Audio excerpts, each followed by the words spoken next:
Hello दोस्तों, जय Hind. Math की प्रैक्टिस सेशन में आपका स्वागत है। आप सभी को मैथ का प्रीवियस ईयर क्वेश्चन करवाया जा रहा है प्रैक्टिस में, ठीक है ना। और ये सभी एग्जाम के लिए आपको पता भी है कि इंपॉर्टेंट है, प्रीवियस ईयर क्वेश्चन कितने इंपॉर्टेंट होते हैं।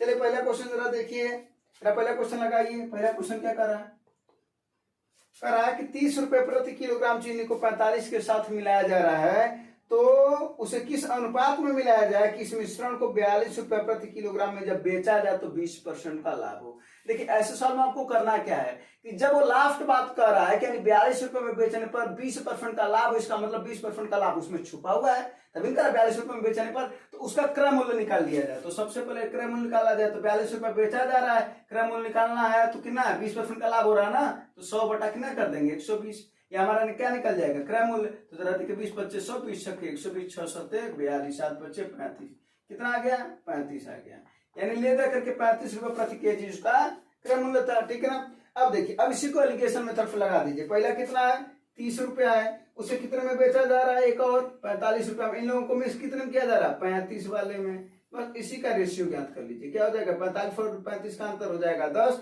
30 और 35 का अंतर हो जाएगा 5, 5 का नाम 5 दूना 10, यानी कितना है अनुपात 2 अनुपात 1, ये आपका आंसर है।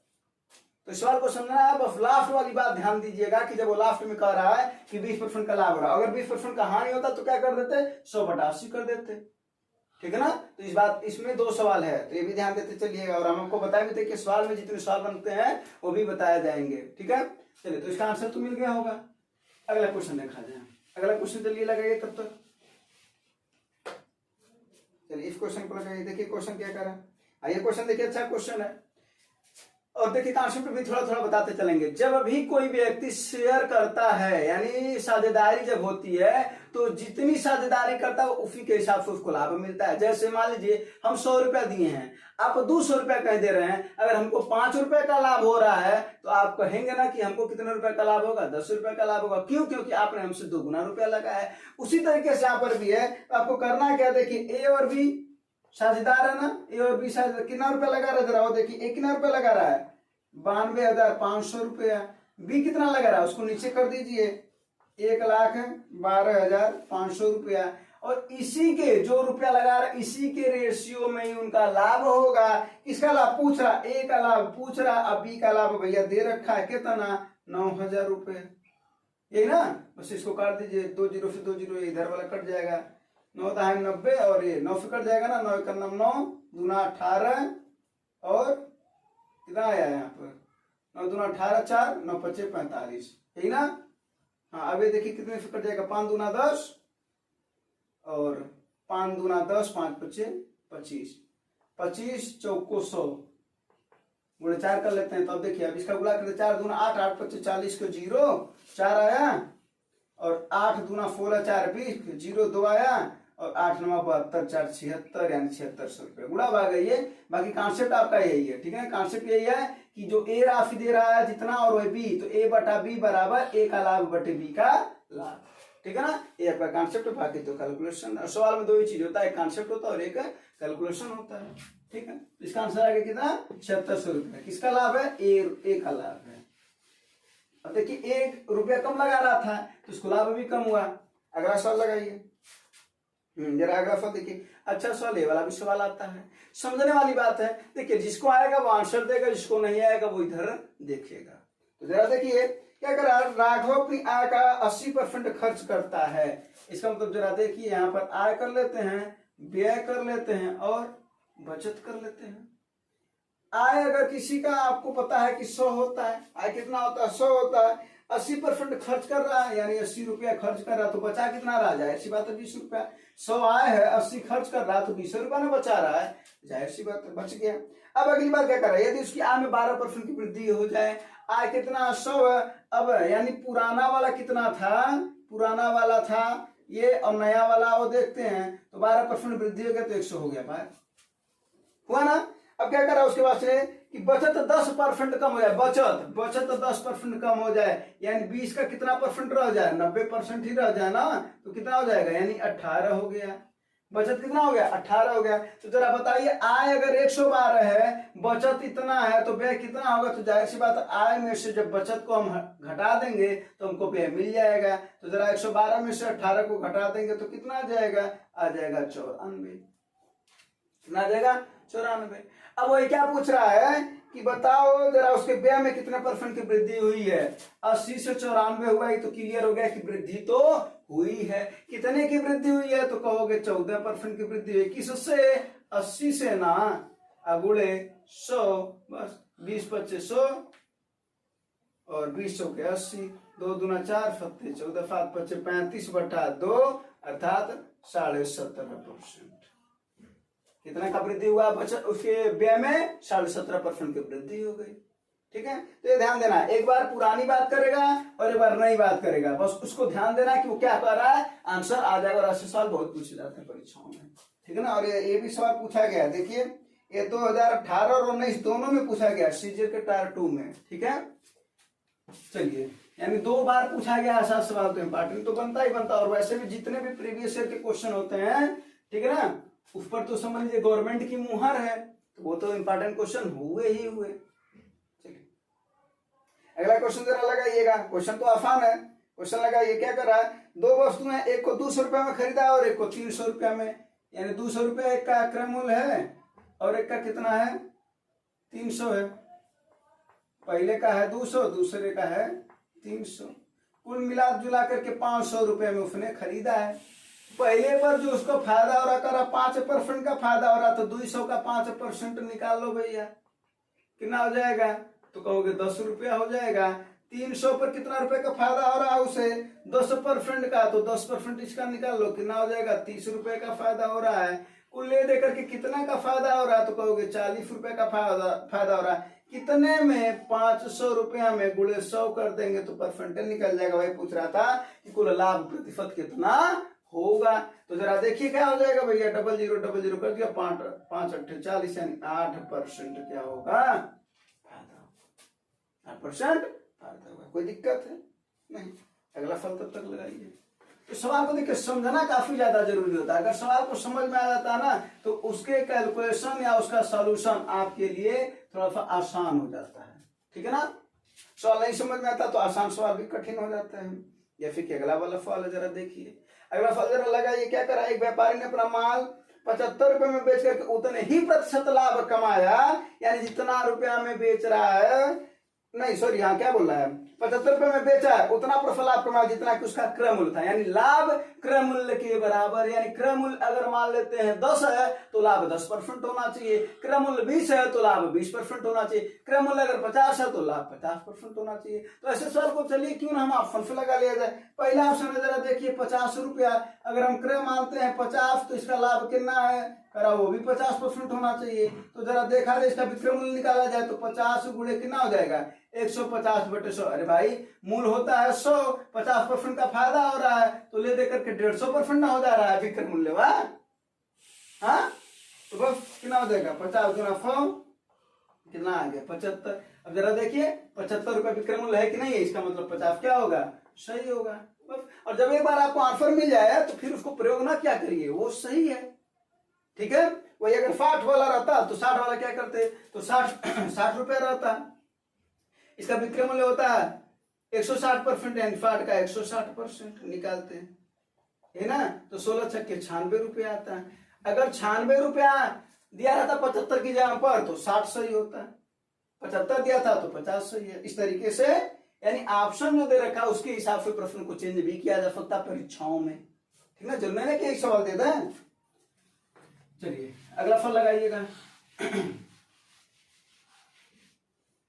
अगला फल देखिए क्या है।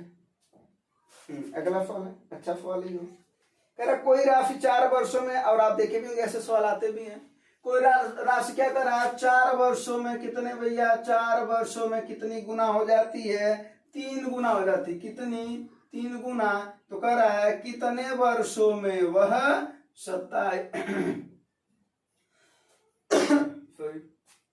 27 गुना हो जाती है। कितने वर्षों में वो 27 गुना हो जाती है। अगर ऐसा सवाल आएगा तो जरा देखिए क्या कर सकते हैं इसको। ये 3 पर कितना घात अगर बनाए तो 1 तो जरा देखिए क्या ये भी 3 की घातों के रूप में आ सकता, तो कहोगे हाँ बिल्कुल आ सकता है। तो जरा देखिए जब आधार आधार बराबर हो जाते हैं तो आपको करना क्या है, जरा वो देखिए 4 बटा यहाँ पर x कर लीजिए, और यहाँ पर जो घात है घात बटा घात कर लीजिए, यानी 1/3 कर लीजिए, बस ये आपका आंसर हो जाएगा। तो x बराबर 4 3 आई 12 प्रश्न में कितना हो जाएगा 12 प्रश्न। अगर यही सवाल रहता है यहाँ पर कहीं अगर कुछ रहता 3 गुना हो रही है, अगर यहीं पर आता है 81 तो 81 को क्या लिखते, अगर 81 गुना बाद में करता तो क्या लिखते 3 पर 4 लिखते, तो क्या हो जाता 1/4 4/x बराबर 1/4, तो 4 चौके 16 हो जाता। ठीक है, तो बस ऐसे सवाल पूछे जा सकते हैं। इस सवाल को तो देख करके भी लगाया जा सकता है। घात क्या है 3 पर 27, 3 घात है 3 चौके 12, 81 कितना 4 घात है 4 चौके 16। ठीक है, तो बस अगला सवाल, अगला फल लगाइए। हाँ अगला फल देखिए, काम समय का अच्छा सवाल है। क्या करा 3 लोगों की दक्षता दी गया है, क्या दिया गया 3 लोगों का दक्षता दिया गया है। सवाल को लगाइए, इस वाले को करा एक कार्य को मिलकर के वो सभी लोग 6 दिनों में पूरा कर रहे हैं। कितने दिनों में 6 दिनों में। फार्मूला पता है कि m1d1 बराबर m2d2, और m जो होता है वही उनकी क्षमताएं होती हैं। ठीक है ना, और डी क्या होता है दिन होता है। काम अगर बराबर हो तो m1d1 बराबर m2d2 हो जाता है। तो जरा देखिए कुल कितनी उनकी क्षमताएं हैं, तो कहोगे आप 2 3 5 5 10 क्षमताएं हैं। कितनी है 10 क्षमता है। कितने दिन में कर रहे हैं 6 दिन में कर रहे हैं। यही काम किससे करवाना है, जरा देखा जाए किससे करवाना, ए से करवाना है, और ए की क्षमता कितनी है 2 है, 2 3 और 5 है ना, तो ए की क्षमता कितनी है 2 है। 2 वाले से करवाना, पूछ रहा है कितने दिन में करेंगे, लेकिन कार्य का मात्र 20% होना चाहिए। अगर पूरा कार्य होता तब तो यही आंसर होता है 2 3 6 10 3 30, तब तो आंसर होता 30 दिन। लेकिन कार्य का मात्र 20% करवाना है, यानी यही तो कुल कार्य है, तो इसी काम को 20% करवा दीजिए। कार्य मात्र 20%, 20 2500 5 दूना 10, 2 से 2 कट गया, कितना आया डी का वैल्यू 6, यानी 6 दिन में हो जाएगा। क्लियर, तो 20% काम 6 दिन में हो जाएगा। पूरा काम करना होता तो 30 दिन होता। 20 से करवाते तो 3 हो जाता है यहाँ पर, वही अगर सी से करवाते तो 5 हो जाता है यहाँ पर। ये सवाल बहुत सारे यहाँ पर बनाए जा सकते हैं, बन सकते हैं ना, बिल्कुल बनाए जा सकते हैं। अगला फल जरा लगाइएगा। और दूरी निकालने के लिए एक चीज बता रहे हैं, इसको सुनिएगा, कॉन्सेप्ट भी सुनिएगा और आप सवाल तब तक लगाएगा।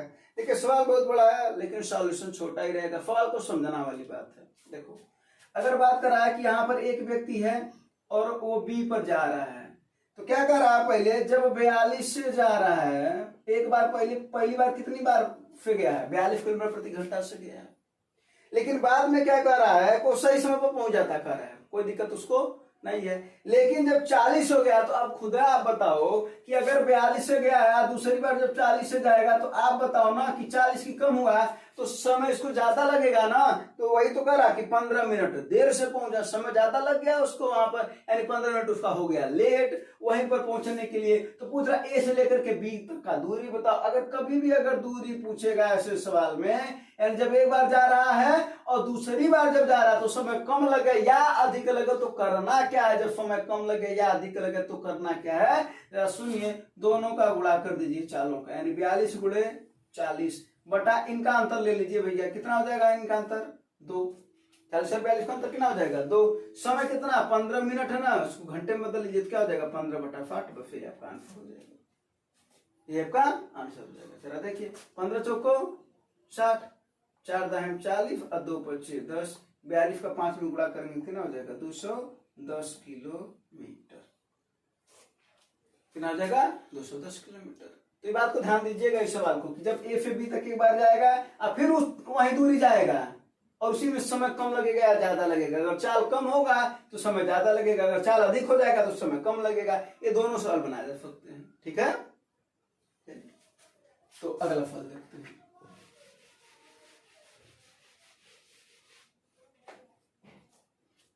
अगला फल लगाइए।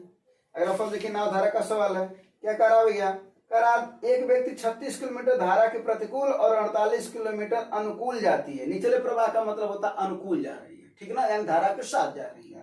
करा 6 घंटा लगता है, धारा की गति बताओ। बताओ क्या दिक्कत है। एक बार क्या जा रही है प्रतिकूल जा रही है, एक बार क्या जा रही है, प्रतिकूल जा रही है। और चाल बराबर क्या होता है, दूरी बटा समय। तो प्रतिकूल भी एक प्रकार का चाल ही है ना, तो प्रतिकूल चाल निकाल लिया जाए। प्रतिकूल कितना जा रहा है, 36 किलोमीटर जा रहा है, कितने समय में, 6 में, तो हो जाएगा 6, है ना यार, 6 किलोमीटर प्रति घंटा। वही अनुकूल निकाल लिया जाए, तो अनुकूल चाल बराबर क्या होता है, ये होता है दूरी बटा समय। अब कितना जा रहा है, 42 किलोमीटर जा रहा है ना, सॉरी 48 है, कितना 48, कितने देर में, 6 घंटा में ना, तो कितना हो जाएगा 8 किलोमीटर प्रति घंटा।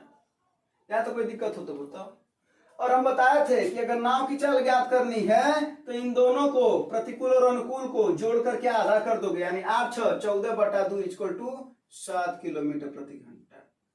ये बताया जा चुका है। और अगर धारा की चाल ज्ञात करनी है तो क्या करना, इन दोनों को अंतर ले लोगे, इन दोनों का, तो 8 में से 6 जा 2 और उसका आधा कर देना, तो 2 बटा 2 इक्वल टू कितना आ जाएगा, 1 किलोमीटर प्रति घंटा। यानी क्या करना है, अगर अनुकूल और प्रतिकूल अगर पता रहे, अनुकूल पता रहे प्रतिकूल पता रहे, नाव का ज्ञात करना है तो दोनों को जोड़ करके आधा कर देना है, और अगर धारा का ज्ञात करना तो दोनों का अंतर ले लेना है और आधा कर देना है, वही धारा का चाल होगा, ठीक है। और नाव की चाल हमेशा धारा की चाल से भैया क्या होती है, अधिक होती है। चलिए, तो इसका आंसर आ गया 1 किलोमीटर प्रति घंटा। अगला सवाल लगाइए। हाँ देखिए, ये सवाल क्या है, बस छोटा सा सवाल है लेकिन कभी कभी कंफ्यूज भी कर देता है, ठीक है ना। यदि मूलधन में 5 वर्षों के लिए साधारण ब्याज का अनुपात 10 और 7 हो, सीधा सा मतलब है, मूलधन दे रखा है और ब्याज का अनुपात दे रखा है, समय दे रखा है 5 वर्ष, बोलो दिया है कि नहीं दिया है, और कितना दे रखा है 10 और 7 का, ये है ना। बस इसका मतलब मूलधन कितना है 10 है, ब्याज कितना भैया 7 है। साधारण ब्याज का फार्मूला क्या होता है, क्या कहोगे, मूलधन गुणे दर गुणे समय। इसका तो आंसर आ गया होगा बटे 100। मान को उठा करके क्या करना है, इसमें रखना है, इसके अलावा कुछ करना है, कुछ नहीं करना है। ब्याज कितना भैया 7 है, मूलधन कितना है 10 है, दर कितना है ज्ञात करना है, समय कितना है 5 वर्ष है, बटा 100। 5 दाई 50 दूना 100, 7 दूना 14, यानी दर कितना आया भैया 14%। कितना आया 14%, ठीक है। बस कैलकुलेशन था। और एक छोटी सी बात समझनी थी कि 5 वर्ष में मूलधन और ब्याज का इतना अनुपात दे रखा था। और 2019 में पूछा गया था एसएससी की परीक्षा में, ठीक है। अगला सवाल जरा देखते हैं। अगला सवाल जरा देखिए, भाषा को समझिएगा, भाषा समझ में आएगा तो सवाल समझ में आ जाएगा, भाषा नहीं समझ में आएगा तो सवाल नहीं समझ में आएगा, जैसे कि इस सवाल की भाषा है, ठीक है ना। जरा सवाल को लगाइए, थोड़ी देर सवाल को लगाइए, देखिए बताइए आंसर आया। चलिए देखिए क्या है, एक ए का वजन बी के वजन से 20% अधिक है, यानी सीधा सा मतलब है तीनों लोग हैं, ए है बी है और सी है, 3 लोग है ना। करा ए का वजन बी के वजन से 20% अधिक है, जिसका सी के वजन से 30% अधिक, जिसका माने बी के वजन से, ठीक ना। और बी और सी का, जब जिसका की बात कर रहा जा रहा है, इसका मतलब वो बी और सी की बात किया जा रहा है। क्या कर रहा है, बी का वजन सी के वजन से 30% अधिक है, कहने का सीधा सा मतलब भी है। जब कहेगा जिसका, इसका मतलब बी का। तो जरा बताओ सबसे कम कौन है, तो क्या कहोगे कि सबसे कम है सी, तो सी को जो सबसे कम होता है उसको मान लिया जाए 100। क्या मान लिया जाए 100। अब भाषा समझ में आ गई होगी। तो क्या बोल रहा है कि सी के वजन से 30% अधिक है बी का, यानी ये हो गया 130, जाहिर सी बात है 30 अधिक है तो 130 ना हुआ। अब अगला वाली बात क्या कर रहा है, ए का वजन बी के वजन से 20% अधिक है, बी से ये 20% अधिक है, यानी 130 से 20% अधिक है, यानी 120% है ये, यही ना। 13 का 12 में गुणा करेंगे तो कितना हो जाएगा, 13 बरैयम 13 दाम 130 दूना 26, 156, कितना हो जाएगा 156। क्लियर। अब जरा देखिए क्या कर रहा है, ए का वजन सी के वजन से कितना % अधिक है, जाहिर सी बात अधिक तो है, कितना अधिक है 56, किससे 100 से, परसेंटेज निकाल लेंगे, बोले 100 कर देंगे, 100 से 100 कट गया, कितना % अधिक है भैया 56। अब ऐसे भी दिख रहा है 56% अधिक है, ठीक है ना। तो बस इसमें भाषा का खेल था और कुछ नहीं था। अब ये लास्ट क्वेश्चन है और ये ऑफर का क्वेश्चन है और छोटा ही क्वेश्चन है, इसको लगाइए, इसको लगाएंगे, आंसर कमेंट में बताएंगे इसका। ये तो इजी सवाल है, आंसर कमेंट में बताया जा सकता है। चलिए इस सवाल का आंसर बता दीजिएगा, ठीक है। अगर नहीं बता पाएंगे तो बता दीजिएगा कमेंट में, इसका आंसर दे दिया जाएगा, ठीक है ना। और फिर जो आपका प्रैक्टिस होगा वो इसी तरीके से चलता रहेगा। और आप क्वेश्चन चाहे तो भेज सकते हैं। धन्यवाद। जय हिंद।